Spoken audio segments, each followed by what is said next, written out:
All right, so today we are in the Gospel of Vinyl, chapter 33, verse 45.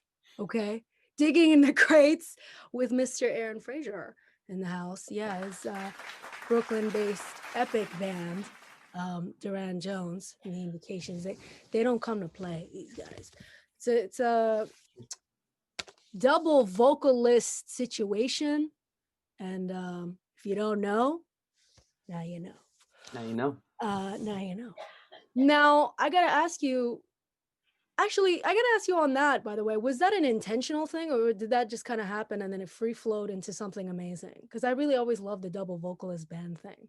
To me, it's Yeah, always, no, it was super unintentional. oh, right? I mean, I'd been recording songs at a certain point. Blake and I were the guitar player from Durand Jones Yeah. and the Indications. We had a band together. We were playing rock and roll, but we also loved soul music. And Cool. at a certain point, I started just trying to write some songs in other styles. So I wrote this song called "Is It Any Wonder," and then I like sang it in my chest voice and listened back and was like, this is not very good, but I bet Duran could do a great job with it. So So you we guys knew recut each the other demo. Yeah, before? at the time. Ah, Yeah, cool, cool. yeah. And then yeah, I mean, it was when I was recording a scratch vocal for Duran to like record over. I tried singing in falsetto, and that was the first. We listened back and we were like, "Well, this is something." And so that scratch vocal that is what you hear on the record is my first time trying to sing falsetto. Oh my gosh, I love those good mistakes. I really do. Yeah, I yeah. really do.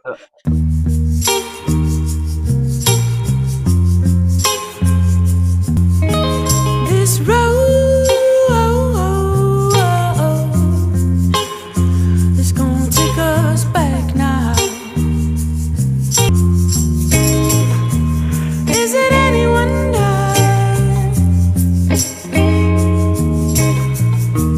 Is it any wonder? A Oh my blessing. Yeah. gosh. And the good mistake like became something insane because now you're out here doing solo stuff. You That's right. Yeah. This this just dropped. You want to tell the people about this? My God has a telephone. It's a reissue, really. Yeah, Yeah. it's a reissue of This when did it come out originally? A couple of years ago, right? yeah, like late 2017, I think. Okay. And it was originally under the name The Flying Stars of Brooklyn. Ah, yeah. Um, I love gospel music. And I just wanted to make a 45 just as like a tribute to the gospel 45s that I love that have shaped me. And I don't know, it just sort of like really struck a nerve with people. I did it in my living room, very similar to how we did like the Indications first record, just low key, but yeah, it touched a nerve, and it's been heard all over the world now. It's really funny. So since I'm putting out a solo record, Yeah. uh, on January 8th, they Colemine in honor of that did a repress with my own name on it Yeah. and a picture sleeve. I Yeah. love that. Love that. Man, Coal Mine have been really good to you guys. Okay, so hold on a second. So you're doing that new album with, of course, Mr. Dan Auerbach. That's Now I right. wonder, okay, it's gonna be obviously be put up, multiple variants are already put out already. So, the vinyl fetishist nerds get that. Gonna be called Introducing. And when does it Mhm. come out officially, darling? What's the official date? January 8th is the street date. Oh my Yeah. gosh, so really soon. Um, Really, really soon. Mega soon. Now I want to know, okay, what was the fetal moment of that? Like, was he a fan and approached you? Were you kind of like a fan of the easy sound? Because I love the easy sound. They kind of have everything all over the place. It really suits you, actually. So I wonder how that marriage Yeah. came together. Yeah, I agree on yeah. Yeah, Easy Eye is a very like eclectic place, and which I think is cool, for Dan, somebody who's a very eclectic listener, he's got a lot of dimensions to his 100%. musical identity, A but a hundred. lot of people only know him as this one thing. Um and so it actually felt like a really, really natural fit when he called me, actually. He just called me on the phone while I was making dinner and was like, I'm a fan. I heard your music. I love falsetto. I want to do a whole record in that style. Like, let's go.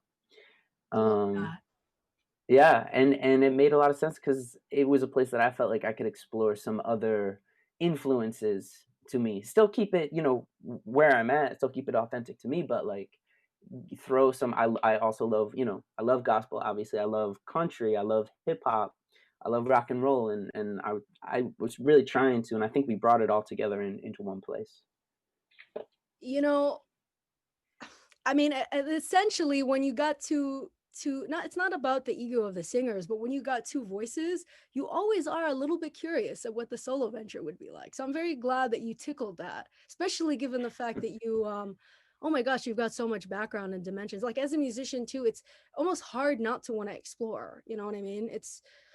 It's just hard. We live in a generation now too where we're very genreless. So people are a lot Mhm. more accepting to different genres. Like they're down to see you evolve. We're down to explore all of that. Especially because all of the genres that you're talking about too are very, they've got a certain aesthetic to them anyway that is a very homegrown feel, that is a very, it's got a vintagey taste and sound and warmth Mhm. to it anyway. Even really good hip hop has that vibe to it, like you were I saying. totally agree. Yeah, Yeah. yeah, I totally agree. And I mean, doing this solo thing, I'm still with Durand Jones and the Indications. Like Yeah, oh we've yeah. been, busting our tails the last few weeks, like finishing up some songs for the new record we're gonna record this winter. Yeah, so And I've it's heard about that, and we're gonna touch on that, Donna, because I know you've been cooking. I, okay, that's interesting that you already have that done? Is that what you're telling me right n- now? the songs most of the songs are done. We're still kind of fine tuning a couple things, but then we're gonna take them into the studio. We finish the songs first, and then we Uh, record them in the studio. free pro basically, which is smart. I, Absolutely. Yeah, yeah. yeah, that's the best way to I do it. mean, because studio time, to be honest, is just it's so expensive. And yeah, I mean, yeah, and it's time and it's money. Yeah, yeah. And these days everybody's short on both. So Oh yeah. yeah, I think getting our ideas tight and then having a little leaving some room for experimentation in the studio is still important to be able to use the studio as a tool, which we have over our past albums.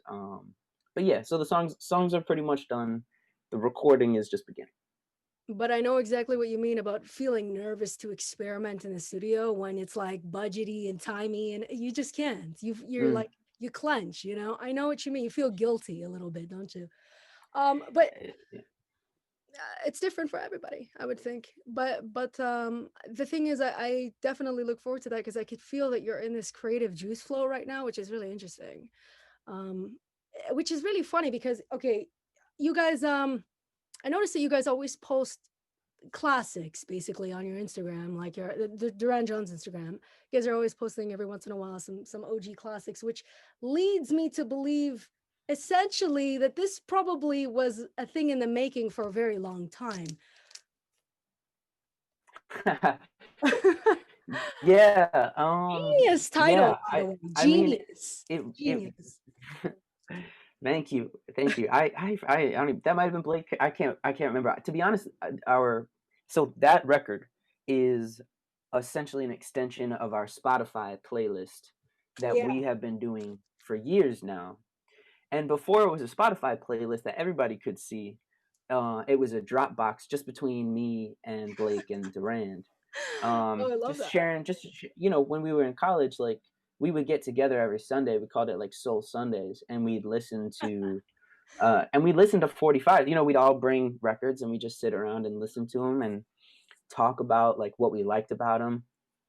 And then we'd go down in the basement and try to write some stuff that was kind of like inspired by what we were listening to. So we felt like it was like all the time people would be asking us when we started touring, like, what are you listening to? And what kind of 45s inspired this? So we Yeah. started the Indications Inspirations playlist to let people in on that. And then to celebrate that we had been doing it for a long time, we decided to press it on wax. And it's I think it's appended with volume one because hopefully we'll be doing that for years to come. I figured that would be Yeah. it. Yeah, more I to come for sure. I love that. No, I don't know how you guys would go about licensing all of that, but I really I'm ready for that because I know exactly what you mean, and it's you've got your circles where you send the back and forth, and it's a beautiful tango. And to be able to let people in on that, I love it. I love it. Actually, it's funny that you mentioned the digging through the basements and all of that. I seen a picture where you guys, I guess when you were on tour, you guys were digging through this insane wall of 45s in Pittsburgh or something like that. Yeah, that was at the Attic. Okay. That the shop is called the Attic. It is one of the craziest shops I've ever been to, for It's sure. crazy. I would spend Yeah. all day there. I don't know how you got out of there alive, honestly. I wonder. Yeah, we might have been late to sound check that day, I think. What's it like digging? Do you guys dig through any stores when you're touring, or not really? Yeah, pretty much every city that we have. If there's any time between loading in and sound check, we're like Googling, where's the shop? We're asking the people at the venue you recommend, and we try to get there at least, for a couple minutes. Do you have anything that you can show, that some of the greatest stuff that you found, like on tour or anything like that? Yeah, man, there's so much. I don't even know where to start. I'll start here. Okay, I will start with. The more the I will. merrier. You're talking to nerds of vinyl here, honey. You're I know. talking to the right audience. I will start with you because I met you in Toronto, right? It's true. And all right, so I think it was Cops, Yeah, I believe. that's the one. Which similarly to the Attic in Pittsburgh has just like these just bins and bins of 45s. Love And that. then they got bins and bins of 45s that are like, these are from Canada. And and I love sort of looking for letting geography kind of be your guide sometimes, but I'll give you two here. This one, If You Want It, by Night Flight, on Areola, which is such a good record label for like that kind of that intersection between, like, it's a little yachty, it's like a little disco. Very It good. just works super well for like disco for like a DJ set. This is a record that I feel like people always like come over after I spin it, come over to the booth and be like, what was that? Nice. And then I'll give you one more from Toronto. This is one by a group called Friends. It's called Birthday Song. Oh, I don't know And this. it's literally just a happy birthday song, but it's like a sweet soul. It's like down tempo, sweet soul harmony group, Fun. which is exactly what I love. And so it's a nice one to keep in the box if you're a DJ, because you're spinning out, it's somebody's birthday, you can drop it, and it's it's obviously Stevie Wonder Happy Birthday is a classic, or the Beatles, all that kind of stuff, but it is nice to have one that sort of still Underground. feels like it fits well within the set. Like I would like to listen to a song that sounds like that anyway, even if it wasn't a birthday song. So it flows super naturally in a Oh, set. it's one of those, like it still sounds songy, but it's not, like the transition isn't so. Exactly. Yes. I hear you. Yeah, the sort of novelty subject matter is almost like secondary Yeah. to like the musical quality of it, which you don't get all the time. I'll put a sample of that so we can check that out on here after. Yeah, I think it's on YouTube. Yeah, we'll check this out.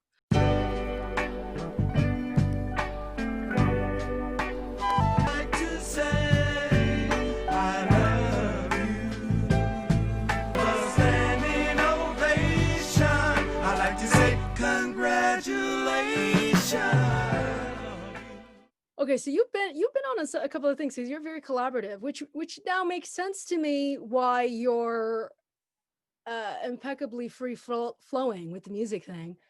Okay, talk to me. How did backing vocals on this go down? Yeah, it was an honor. I mean, when I first moved to New York, the kind of like daptone scene, they're a little older.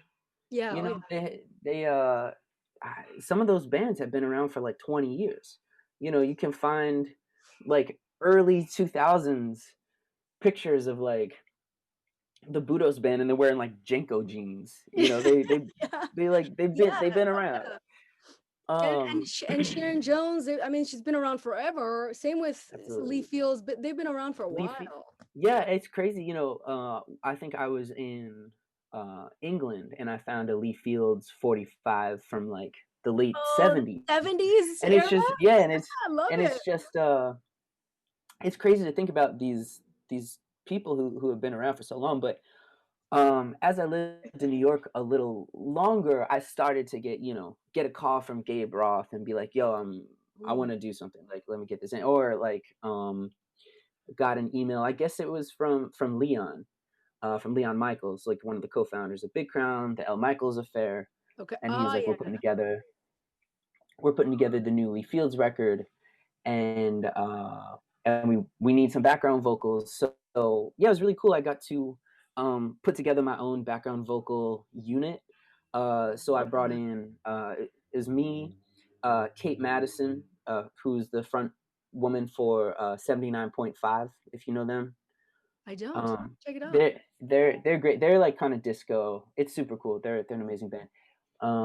And then my friend Wyndham Baird, who's like a folk singer, and yeah, we cut it at Diamond Mine, which is like the home of the Big Crown Studios recordings. Okay. Is that in So New York too? Because I think Brick Crown is New York too, right?